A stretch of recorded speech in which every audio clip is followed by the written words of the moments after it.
بعض وہ ہیں جن کو ہم نے ایک دوسرے کے اوپر فضیلت دی ہے، اور بعض وہ ہیں جن سے میں نے کلام کیا ہے۔ تو اس سے یہ ثابت ہوا کہ اللہ تعالیٰ ڈائریکٹلی انبیاء سے کلام فرماتا ہے، اور جس سے جتنا کلام ہو اس کا اتنا دوسرے نبی سے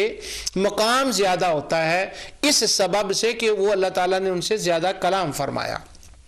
اب جو میں نے یہ کہا ہے کہ اس کا مقام زیادہ ہوتا ہے، بعض لوگوں کو یہاں بڑا شبہ ہوتا ہے، وہ بھی شبہ کتنے کہ میں شبوں کی بات کروں، وہ کہتے ہیں سارے نبی برابر ہوتے ہیں۔ اللہ تعالیٰ فرماتا ہے لا نفرق بین احد من الرسل، نبیوں میں تو کوئی فرق ہی نہیں ہوتا، تم کہتے ہو یہ زیادہ فضیلت والا ہے، یہ زیادہ فضیلت والا ہے۔ اصل میں یہ ہے کہ نفس نبوت میں کہ سب اللہ تعالیٰ کی طرف سے ہیں،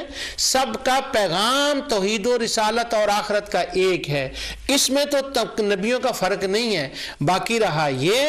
کہ کسی نبی کو زیادہ کلام ملا،